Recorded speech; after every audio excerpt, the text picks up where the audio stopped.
오늘 앙드레 코스톨라니의 투자는 심리게임이다 마지막 시간 10번째, 11번째, 12번째 챕터를 리뷰하도록 하겠습니다. 10번째 강의, 미련한 사람들의 가치. 카드놀이, 특히 포커놀이를 잘하는 사람이라면 상대편의 생각을 알아야 하는 것과 같이 세상에서 일어나는 일들과 경제 사건들을 바보들이 어떻게 분석하는지를 듣고 배우는 것도 정말 중요하다. 투자자는 자기가 똑똑해서 이익을 얻기보다는 다른 사람들의 어리석음으로부터 더 많은 이익을 얻을 수 있다라고 합니다. 사람은 바보들로부터 무엇인가를 배운다. 특히 따라하지 말아야 하는 것들을 바보들로부터 배운다라고 하면서 똑똑해서 이익을 얻는 것보다는 오히려 실수를 하지 않아야 이익을 낼 수 있다라는 얘기로 해석해 볼 수 있을 것 같습니다.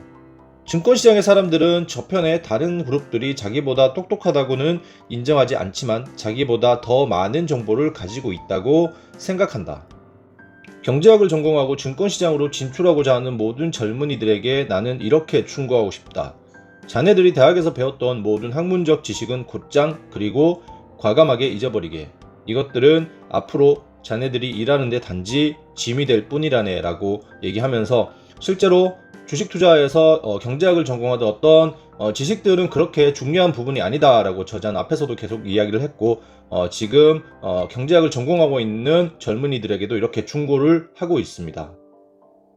실제로도 우리가 투자를 해보면 어떤 지표 또는 지식보다는 실제로 멘탈 관리가 훨씬 중요하다라는 것을 저도 시간이 지날수록 많이 깨닫고 있습니다. 그래서 주식 투자에서 어떤 지표나 또는 지식들보다는 실제로 자기 멘탈을 관리하고 욕심을 버리면서 투자를 하는 그런 습관들과 어떤 기준들을 정해서 투자를 시작하는 것이 훨씬 중요하다라고 저도 생각을 하고 있기 때문에 저자의 이런 얘기에 공감을 하고 있습니다. 펀드 매니저들은 아주 위험하고 지금까지 가치 없는 주식들을 가지고 이리저리 능수능란하게 술수를 부렸던 것으로 오늘날까지 나는 생각한다. 그들의 방법은 다음과 같다. 그들은 매혹적인 성공 사례를 통해 미래의 펀드 매수자들을 유인하기 위한 의도로 주식을 사자마자 약간의 차익만 남긴 채 되팔고 또 다른 주식으로 뛰어들었다. 경험 있는 전문가라면 아무도 이들 게임가들이 결코 성공할 수 있을 거라고는 말할 수 없을 것이다. 그들은 수십억을 가지고 돌아다닌다 하더라도 엉터리 투자자로 머문다 라고 하고 있고요. 그 수법과 정신 상태가 똑같기 때문이다 라고 하면서 펀드 매니저들이 하는 매매는 주로 단타 매매이기 때문에 그런 단타 매매로는 주식시장에서 성공할 수 없다라고 저자는 얘기를 하고 있습니다. 증권시장에서는 정말 순수하게 자신의 돈을 가지고 게임을 해야 한다. 빚을 지지 말라는 얘기고요. 그 밖에도 연이익 15%를 보장한다는 약속은 절대적으로 잘못된 사실의 현혹이다. 펀드 매니저들의 평균 연령이라고 해야 고작 25세이며 그들은 증권시장이 어려워질 경우 어떻게 헤쳐나가야 하는지 전혀 모른다. 앞으로 몇 년 동안 그들이 어느 정도의 경험은 쌓겠지만 그래도 주식 소유자들에게는 이미 때가 늦게 되는 것이다고 말하면서 펀드 매니저들이 고작 해봐야 25살 전후이기 때문에 상당히 경험적으로 많이 부족하다라고 저자는 이야기하고 있고 펀드 매니저들을 실제로 많이 신뢰하지 않는 그런 이야기들을 계속해서 하고 있습니다. 사람들은 증권시장에서 이익을 볼 수 있으며 많은 이익을 낼 수 있다. 더욱이 물론 부자가 될 수도 있다. 그러나 절대로 증권 게임을 통해 연간 소득을 고정된 몇 %로 확정 지을 수는 없다라고 이야기하고 있고요. 경험에 대해서 나는 다음과 같이 말하고 싶다. 펀드 매니저들 자신들도 연간 15%의 성장 가능성과 증시에서의 자신들의 게임 기술과 방법을 믿었다. 그러나 이것은 그들이 투자 경험이 전무하다는 사실을 입증하는 하나의 예에 불과하다라고 하고 있고 그리고 그들은 경험이 없었기 때문에 무책임하게 행동했다라고 합니다.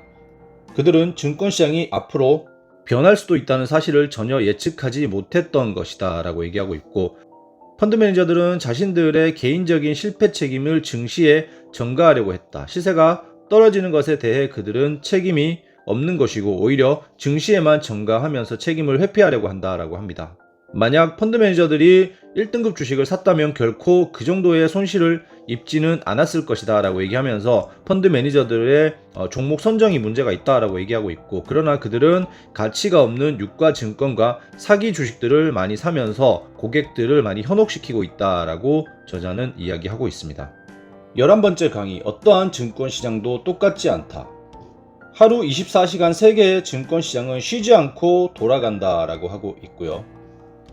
세계 모든 증권 시장들은 점점 파이프라인으로 서로 얽히고 있다. 따라서 상호 의존도도 점점 높아지고 있다. 세계 어딘가에서 버튼 하나를 누르면 5,000km 떨어진 곳에서도 그 미세한 진동을 느낄 수 있다. 이것이 증권 시장이다. 태양이 절대로 지지 않는 황제 칼 5세의 제국과 같은 하나의 제국이다 라고 얘기하면서 저자는 증권 시장을 이렇게 평가하고 있습니다. 자, 마지막 챕터, 나의 3가지 능력이라는 챕터인데요. 나는 이 야망을 이미 달성했으며 지금 이렇게 즐기고 있다. 돈을 이미 많이 벌었다라는 얘기고요. 이렇게 사는 것이 좋아. 이렇게 살아야 돼. 그 누구의 주인도 아니고 그 누구의 하인도 아니다. 이것이 나의 성공인 것이다 라고 저자는 이야기하면서 저자는 일찍이 투자를 통해서 빠른 성공을 거두었다라는 것을 알 수 있습니다. 35세 나이에 이미 나의 첫 번째 경력은 끝났으며 그때 나는 내 자본만 가지고도 수입이 들어왔기 때문에 은퇴를 결정할 수 있었다라고 합니다. 35살에 이미 많은 돈을 벌고 은퇴를 할 수 있었다라고 하고 금융 저널리스트와 작가로서 두 번째 경력을 시작하게 되었다. 저자가 3가지의 경력을 가지고 있다라고 하는데 첫 번째는 투자자, 그리고 두 번째는 금융 저널리스트와 작가, 이렇게 2가지 직업을 가지게 됩니다. 16년 동안 내 친구이며 파트너인 고프트 리드 헬러와 함께 열고 있는 증권 세미나를 통해 증권시장의 교수라는 나의 3번째 경력이 시작되었다라고 합니다. 물론 나는 참석자들에게 증권시장의 정보를 절대로 주지 않는다라고 하고 정보란 털어버릴 주식을 갖고 있거나 또는 수수료를 챙기기를 원하는 은행과 브로커들의 일이다라고 합니다. 그러나 내 학생들이 나를 통해 생각하고 분석하고 끝까지 자기의 생각을 고수하게 되는 법을 배운다고 나는 확신한다 라고 하면서 저자는 강의에서 어떤 정보를 가르치는 것이 아니라 생각하는 힘 그리고 분석하는 힘을 학생들에게 가르치고 있다라고 얘기하면서 앞에서도 저자가 얘기했지만 투자자는 생각하는 사람이어야 한다라고 얘기합니다. 그렇게 대단한 지식과 어떤 학문적인 기술들이 없더라도 많이 생각하고 올바른 생각을 해야만 결국 투자에 성공할 수 있다라고 이야기하고 있고요. 젊은 시절에는 빨리 돈을 버는 것이 나에겐 급선무라고 생각했다. 모든 사람들이 그렇습니다. 젊었을 때 빨리 돈을 벌어야 된다라고 생각을 하면서 투자에 실패하는 경우가 상당히 많습니다. 나는 모험적이고 위험이 존재하는 투자를 통해 살아있음을 느꼈으며 정말 게임에 애착을 느꼈고 매우 단기적으로 사고했다라고 합니다. 어떤 마음이 급하다 보니까 대부분의 패턴들을 상당히 좀 짧게 보고 대부분의 증시의 흐름들은 이렇게 크게 큰 파동으로 움직이지만 이런 큰 파동 속에서도 아주 짧은 파동들이 계속 만들어지기 때문에 젊었을 때 저자의 생각들은 이런 짧은 파동에서 끝이 났지만 결국 나이가 들면서 이런 큰 파동, 시장의 흐름과 세계의 경제 흐름들을 읽어가면서 주가가 올라갔을 때는 매도를 준비하고 그리고 주가가 하락했을 때는 다시 매수를 준비하는 그런 마음가짐을 가지게 됐다라고 보시면 될 것 같고요. 오늘날 나는 일상의 일들을 냉정함과 일종의 철학적 입장을 가지고 본다. 이제는 장기적으로 생각하고 1년 단위로 계획한다 라고 합니다. 앞에서 말했던 이렇게 짧은 파동이 아니라 크게 보면서 결국 많이 올라가면 과열 그리고 내려가면 공포에 질린 사람들의 투매가 나오고 이때부터 매수를 진행하고 다시 수익을 보는 이런 패턴들을 가지고 가면 상당히 투자에 스트레스도 좀 적을 뿐더러 상당히 확률 높게 매매를 할 수가 있습니다.